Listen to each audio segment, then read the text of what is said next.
মনোবিদ্যার পদ্ধতির এই ভিডিওটা হলো পার্ট 2। এখানে আমরা আলোচনা করব অন্তর্দর্শন পদ্ধতি নিয়ে এবং পর্যবেক্ষণ পদ্ধতি নিয়ে।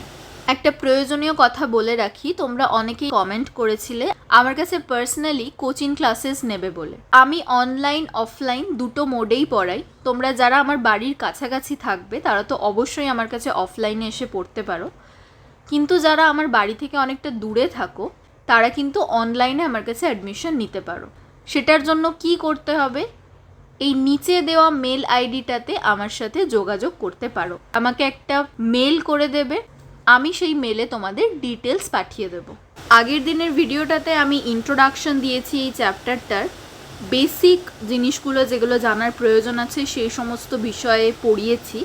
এই ভিডিওটা যদি তোমরা না দেখে থাকো অবশ্যই দেখে নিও, নয়তো সেকেন্ড পার্টটা কিছু বুঝতে পারবে না।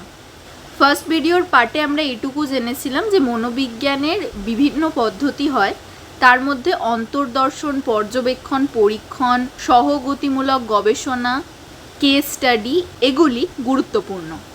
আজকে আমরা এই পদ্ধতিগুলো নিয়েই ডিটেলে আলোচনা করব। প্রথম যে পদ্ধতির ব্যাপারে জানবো সেটি হলো অন্তর্দর্শন পদ্ধতি, অর্থাৎ ইন্ট্রোস্পেকশন মেথড। অন্তর্দর্শন এই কথাটার মানেই হলো নিজের ভিতরে দেখা, নিজেকে দেখা। যখন আমরা নিজের ভিতরে কি চলছে, কি ফিল করছি এই জিনিসটাকে বোঝার চেষ্টা করি, বলার চেষ্টা করি, এটাকেই মেনলি অন্তর্দর্শন পদ্ধতি বলা হয়। অন্তর্দর্শন পদ্ধতিটা প্রথম ইউজ করতেন উইলহেম উন্ড, যিনি ছিলেন মনোবিদ্যার জনক। তিনি প্রথম যে মনোবৈজ্ঞানিক গবেষণাগারটা স্থাপন করেছিলেন সেখানে তিনি এই পদ্ধতিটা ভীষণভাবে ব্যবহার করতেন।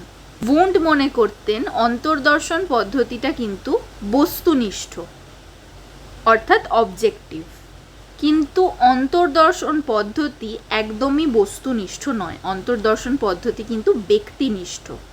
ব্যক্তিনিষ্ঠ মানে কি? সাবজেক্টিভ।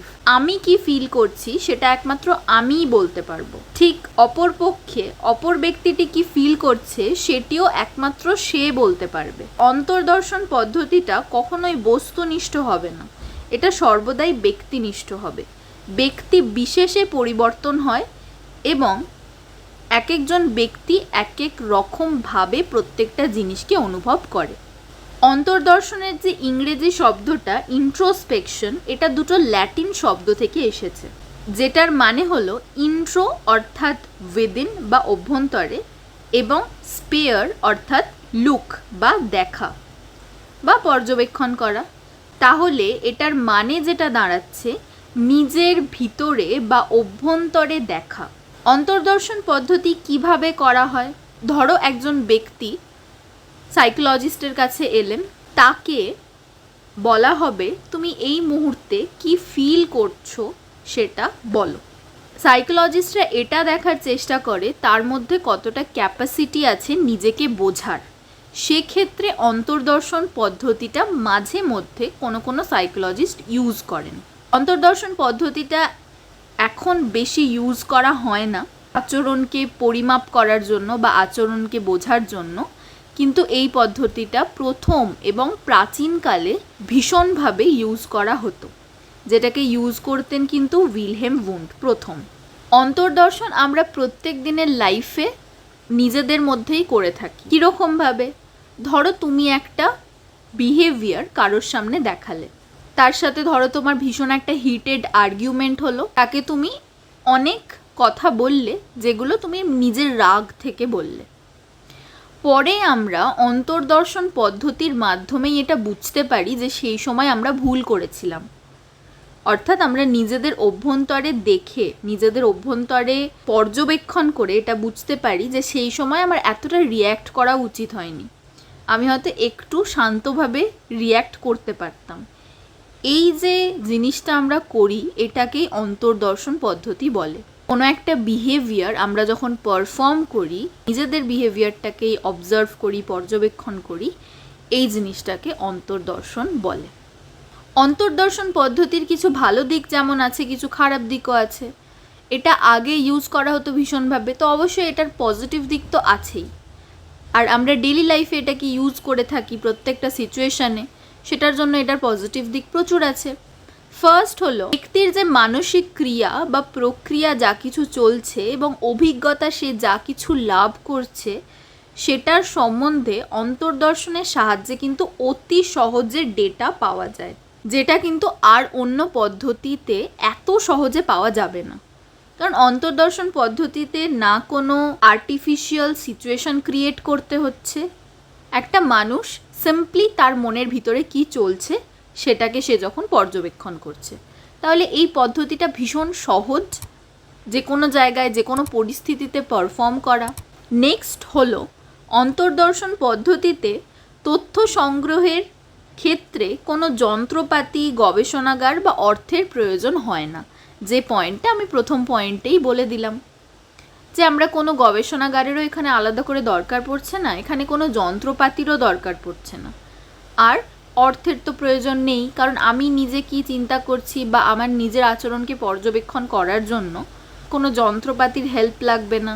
নেক্সট যেটা সেটা হলো এই পদ্ধতির সাহায্যে আমরা অন্যান্য ব্যক্তির যে বাহ্যিক আচরণগুলো করছে তার জন্য তার মনের ভিতরে কি অবস্থা চলছে বা তার মনের ভিতর কোন অনুভূতিটা চলছে সেটা আমরা বুঝতে পারি।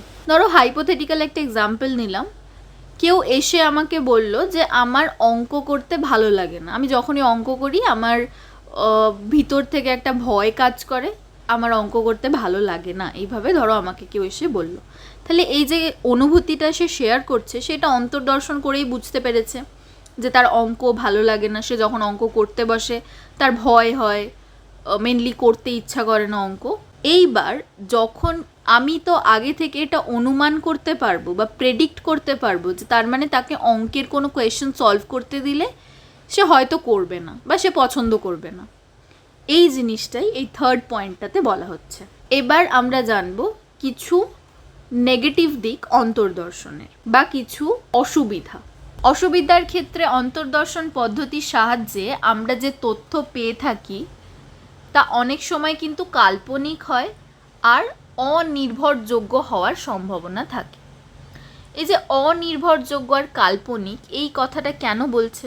কারণ ধরো তোমাকে কেউ একজন অন্তর্দর্শন করে একটা ডেটা দিল, সেই ডেটাটা যে কতটা ঠিক বা সেই তথ্যটা যে কতটা ঠিক সেটা তুমি জানবে কি করে? তোমার কাছে কি কোনো মেশিন আছে তুমি তার মনের ভিতরের কথাটা জানতে পারবে? সেটা তো সম্ভব নয়, তাই তো? তাহলে অন্তর্দর্শন পদ্ধতিটা কখনোই পুরোপুরি নির্ভরযোগ্য হবে না, কারণ একজন মানুষ কি বলছে সেটাই যে সে ফিল করছে এই জিনিসটা 100% ঠিক হতে পারে না, সেটাকে যাচাই করারও আমাদের কাছে কোনো রাস্তা নেই। নেক্সট পয়েন্টে যেটা বলছে অন্তর্দর্শন যে পদ্ধতি, এটা কি আমরা কোনো শিশু যে একদম ছোট্ট বাচ্চা আর মানসিক প্রতিবন্ধী যারা, অর্থাৎ যারা মেনলি মেন্টালি ডিসব্যালেন্সড, তাদের ওপর কি আমরা প্রয়োগ করতে পারবো না। কারণ অন্তর্দর্শন পদ্ধতি একটা বাচ্চাকে যদি বলি তুমি কি ফিল করছো বলো, সে 2 বছরের বাচ্চা, সে বলতে পারবে না। ঠিক সেরকমভাবেই যদি কোনো মেন্টালি ডিসব্যালেন্সড মানুষকে জিজ্ঞেস করা হয় যে তুমি কি ফিল করছো এখন বলো, তার হয়তো ওরিয়েন্টেশনটাই নেই, অর্থাৎ সে দিন কি রাত সেটাই বলতে পারছে না, সে কখনোই অন্তর্দর্শন পদ্ধতিতে আমাকে রেসপন্স দিতে পারবে না। তাহলে এই পদ্ধতিটা ইউজ করাটা কিন্তু লিমিটেড, আমরা কিছু কিছু মানুষের ওপর এটা ইউজ করতে পারবো, সবার জন্য নয়। থার্ড যে পয়েন্টটা আছে, এই পদ্ধতিতে যে প্রাপ্ত তথ্যগুলো পাওয়া যাচ্ছে সেই তথ্যগুলো কিন্তু বিজ্ঞানসম্মত নয়, কারণ অন্তর্দর্শন আগেই বললাম ব্যক্তিকেন্দ্রিক পদ্ধতি। একটা ব্যক্তি সে নিজে কি অনুভব করছে, কি ফিল করছে, সেটা একমাত্র সেই জানে এবং সেই বুঝতে পারছে। তো এটার জন্য অন্তর্দর্শন পদ্ধতি কিন্তু একেবারেই বিজ্ঞানসম্মত নয়, তথ্যগুলোকে আমরা 100% সায়েন্টিফিক কখনো বলতে পারি না। নেক্সট যে পদ্ধতি সেটা হচ্ছে পর্যবেক্ষণ পদ্ধতি, অর্থাৎ অবজারভেশন মেথড। অবজারভেশন মেথড বা পর্যবেক্ষণ পদ্ধতি কি? যখন ধরো আমরা কারোর আচরণকে অনুশীলন করছি এবং দেখছি দূর থেকে যে কোনো একটা স্বাভাবিক পরিস্থিতিতে একজন ব্যক্তি বা একটা গ্রুপ কীরকম আচরণ করে, তো তো এখানে বাইরে থেকে অবজার্ভ করা হচ্ছে এই দুটি লোককে, তারা কীরকম আচরণ করছে। ঠিক এইভাবে পর্যবেক্ষণ পদ্ধতিটা করা হয়। তো স্বাভাবিক অবস্থায় যখন অন্য ব্যক্তিদের দ্বারা কোনো একজন ব্যক্তির আচরণ ধারা বা একটা গ্রুপ, সেটা ছোট গ্রুপ হতে পারে, 2জন কি 3জনের, একসাথে অনেকজনের আচরণ কিন্তু পর্যবেক্ষণ করা সম্ভব নয়। হয়তো 3জন কি 4জনের আচরণকে আমি পর্যবেক্ষণ করতে পারি, কিন্তু সব থেকে ভালো হয় একজনের আচরণকে যদি আমরা পর্যবেক্ষণ করি, সেটা বেশি অ্যাকিউরেট হয়, কারণ আমি একসাথে কতজনের দিকে মন দেব, তাই না? তো পর্যবেক্ষণ পদ্ধতি যখন আমরা কোনো স্বাভাবিক অবস্থায়, স্বাভাবিক পরিস্থিতিতে, কোনো আর্টিফিশিয়াল ল্যাব না হলেও চলবে। আর্টিফিশিয়াল মানে হলো কোনো সায়েন্টিফিক ল্যাবে আমি অবজারভেশন মেথডটা অ্যাপ্লাই করছি, সেটা না হলেও চলবে। একটা স্বাভাবিক পরিস্থিতিতে বা যেখানে স্বাভাবিক অবস্থায় 2জন মানুষ ইন্টারঅ্যাকশন করছে, সেখানেও আমরা পর্যবেক্ষণ পদ্ধতিটা অ্যাপ্লাই করতে পারি। আর একটা জিনিস এখানে লেখা আছে, পর্যবেক্ষণ পদ্ধতি কিন্তু perceiving the behaviour as it is, যেমন আচরণ সে দেখাচ্ছে আমি সেটাকেই বোঝার চেষ্টা করছি। পারসিভিং মানে হলো প্রত্যক্ষণ করা বা বোঝা। এরপরে পর্যবেক্ষণ পদ্ধতির বেশ কিছু টাইপ আছে, সেই টাইপগুলো কি কি? প্রথম হচ্ছে প্রাকৃতিক বা স্বাভাবিক পর্যবেক্ষণ। এটার মানে কি? যখন ধরো আমি এমন একটা এনভায়রনমেন্টে কোনো মানুষকে পর্যবেক্ষণ করছি, এই পরিবেশটা ভীষণ প্রাকৃতিক পরিবেশ বা স্বাভাবিক পরিবেশ, কোনো আর্টিফিশিয়াল ল্যাব বা কোনো রকম পরীক্ষাগারে আমি তাকে পর্যবেক্ষণ করছি না। তো এই রকম স্বাভাবিক পর্যবেক্ষণ বা প্রাকৃতিক পর্যবেক্ষণ কোথায় হয়? স্কুলে হতে পারে। আমি কোনো বাচ্চাদেরকে নতুন পড়াশোনার মেথড ইন্ট্রোডিউস করে দেখছি যে তারা কিভাবে রেসপন্স করছে। হয়তো তাদেরকে আমি কোনো চিত্র দেখাচ্ছি পড়ানোর সময়, ওই একেবারে আগের পদ্ধতি যেটা বোর্ডে লিখে পড়ানো, সেই পড়ানোর পদ্ধতি অবলম্বন না করে আমি একটা নতুন মেথড ইন্ট্রোডিউস করছি স্কুলে। সেখানে বেসিক্যালি আমি গিয়ে দেখছি বাচ্চাদের কতটা ইন্টারেস্ট জাগছে। তো এটা একটা প্রাকৃতিক বা স্বাভাবিক পর্যবেক্ষণ, কারণ স্কুলে বাচ্চারা পড়তে যায়, সেটা কোনো আর্টিফিশিয়াল ল্যাব নয়। সেখানে গিয়ে আমি তাদের আচরণটাকে দেখছি। নেক্সট যেটা, সেটা হচ্ছে নিয়ন্ত্রিত পর্যবেক্ষণ। নিয়ন্ত্রিত পর্যবেক্ষণ মানে কি? সেখানে আমাকে কিছু নিয়ন্ত্রণ করতে হবে। আমি একটা আর্টিফিশিয়াল ল্যাবে যখন কারোর আচরণকে পর্যবেক্ষণ করছি, সেটা হলো নিয়ন্ত্রিত পরিবেশে পর্যবেক্ষণ। পরিবেশটাকে আমি নিয়ন্ত্রণ করতে পারছি, সেই রকম অবস্থায় যে পর্যবেক্ষণটা হয় সেটা হচ্ছে নিয়ন্ত্রিত পর্যবেক্ষণ। এরপরে যেটা আছে বিনা অংশগ্রহণে পর্যবেক্ষণ। এটা কি? ধরো আমি এমন কিছু জনকে পর্যবেক্ষণ করছি, তারা জানেই না যে তাদেরকে পর্যবেক্ষণ করা হচ্ছে, তারা যে আমার পর্যবেক্ষণ বা আমার রিসার্চের যে তারা পার্টিসিপেন্ট, আমি তাদের উপর যে কোনো রিসার্চ করছি সেটা তারা জানে না।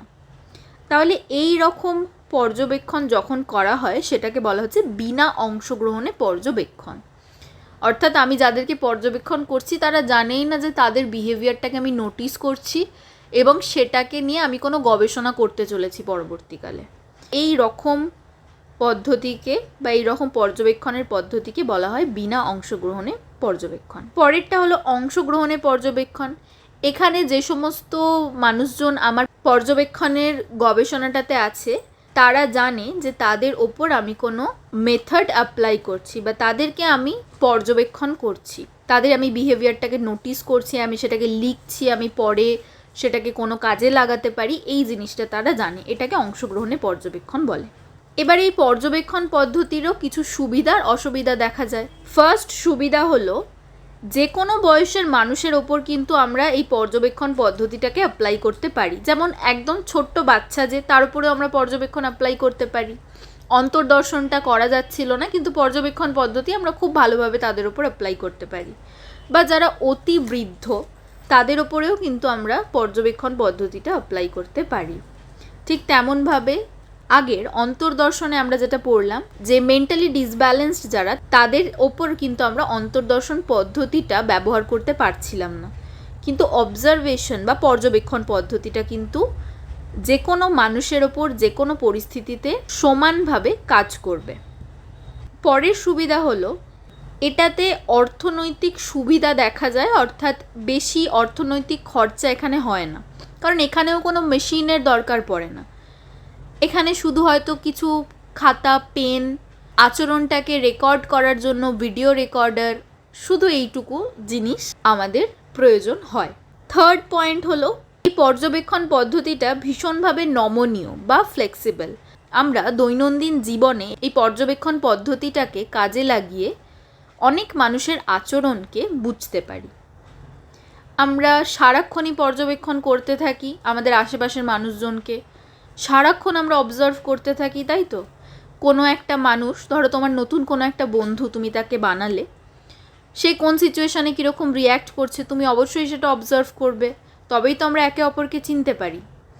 তো এই জিনিসটা, পর্যবেক্ষণ পদ্ধতিটা আমরা দৈনন্দিন জীবনে কিন্তু যে কোনো পরিবেশে, যে কোনো পরিস্থিতিতে এটা সংঘটিত হয়। ফোর্থ যে পয়েন্টটা, এই পদ্ধতির সাহায্যে অপরজনের মনকে কিন্তু জানা যায়, কারণ অপরজন যে আচরণটা করছে সেটা থেকে আমরা বুঝতে পারবো যে সে এই যে আচরণটা করছে তার পিছনে তার মনের ভিতরে কি চলছে সেটা আমরা একটু আন্দাজ করতে পারবো। কেউ যদি রেগে রিয়্যাক্ট করে আমরা বুঝতে পারবো সে আমার কথাটাতে অফেন্ড ফিল করেছে, সে রেগে গেছে আমার ওপর। কেউ যদি ভীষণভাবে কাঁদে তাহলে আমরা বুঝতে পারবো সে কোনো একটা বিষয়ে দুঃখ পেয়েছে।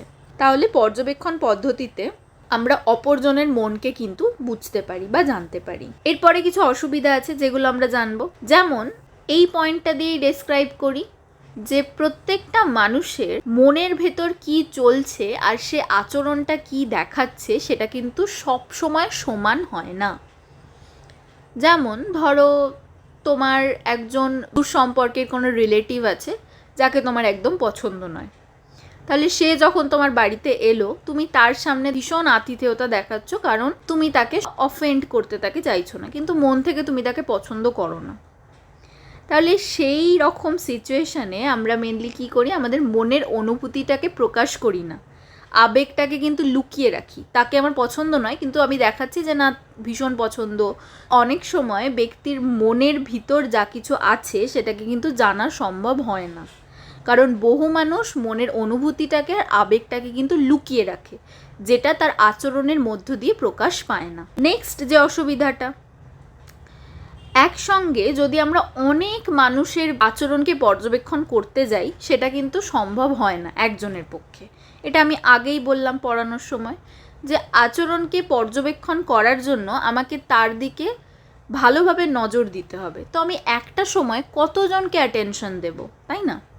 সেই জন্য একই সঙ্গে অনেক জনের আচরণ কিন্তু আমরা পর্যবেক্ষণ করতে পারবো না, এটা একটা অসুবিধা। 3 নম্বর যে অসুবিধাটা, একজন ব্যক্তি কোনো একই ঘটনাতে দেখবে বিভিন্ন সময় বিভিন্ন রকম রিয়্যাক্ট করতে পারে, তাই তো? আমাদের যে আচরণটা সেটা সব সময় সমান হয় না। কোনো একটা ধরো মজার কথা বা জোক যেটাকে বলে, সেটাকে ধরো প্রথমবারে শুনে তুমি ভীষণ হাসলে, সেকেন্ডবার শুনলে আবারও হাসি পেলো, থার্ডবারে কি তুমি হাসবে অত বেশি? কারণ একই জোকে আমরা বারবার হাসি না, তাই তো? তাহলে এখানে আচরণটা একই থাকছে না। সেম জোকে বা সেম অবস্থায় আমরা কিন্তু একই আচরণ বারবার প্রদর্শন করছি না। তো এটার কারণে গবেষণা করার সময় যে ফলাফলটা পাওয়া যায় সেটা কিন্তু আমরা সবসময় সাধারণীকরণ করতে পারি না, যে একটা মানুষ এই সিচুয়েশানে এরকম রিয়্যাক্ট করলো মানে সে সবসময় এরকমই রিয়্যাক্ট করে যাবে, এইটা কিন্তু আমরা কখনোই বলতে পারি না। কোনো মানুষের ক্ষেত্রে আচরণকে কিন্তু আমরা প্রেডিক্ট করতে পারি না, কারণ আমাদের আচরণ স্থায়ী নয়। আমাদের আচরণ একই সিচুয়েশনে প্রত্যেকটা সময় চেঞ্জ হতে পারে। ফোর্থ যে পয়েন্টটা এখানে বলছে যে পর্যবেক্ষণ করছে তাকে পর্যবেক্ষক বলা হয়, তো তার কিছু ব্যক্তিগত আগ্রহ থাকতে পারে, মূল্যবোধ থাকতে পারে, পক্ষপাত বা যেটাকে বায়াস বলে এই জিনিসটা তার মধ্যে থাকতে পারে, যেটার কারণে আমাদের পর্যবেক্ষণটা কিন্তু অধিকাংশ সময় প্রভাবিত হয়। যেমন যে পর্যবেক্ষণ পদ্ধতিটা কন্ডাক্ট করেছে বা যে নিচ্ছে, একজনকে অবজার্ভ করছে, যে তার ভিতরে ধরো এমন কিছু বিলিফ বা বিশ্বাস আছে যেটার কারণে সে অপরজনের কোনো একটা বিহেভিয়ারকে বা আচরণকে সে নিজের মতো করে ডেসক্রাইব করছে। এখানে পর্যবেক্ষক যে পর্যবেক্ষণ পদ্ধতিটা কন্ডাক্ট করছে তাকে অনেকটা এক্সপার্ট হতে হয়। তার এই আগ্রহ, মূল্যবোধ, নিজের যে আগ্রহটা আছে, নিজের যে মূল্যবোধ আছে বা পক্ষপাত আছে, সেটাকে আলাদাভাবে রেখে পর্যবেক্ষণ পদ্ধতিটাকে অ্যাপ্লাই করা হবে। আজকের ক্লাসটা এই অবধিই থাকলো। নেক্সট ক্লাস খুব তাড়াতাড়ি আসছে, তো অবশ্যই আমার চ্যানেলটাকে সাবস্ক্রাইব করে রাখবে। ক্লাসগুলো কেমন লাগছে আমাকে কমেন্টে জানাতে একদমই ভুলবে না। ভিডিওটা যদি ভালো লাগে অবশ্যই লাইক করবে। তোমার যদি মনে হয় ভিডিওটা তোমার বন্ধুদের সাথে শেয়ার করার প্রয়োজন আছে, অবশ্যই শেয়ার করে দেবে। দেখা হবে পরের ভিডিওতে।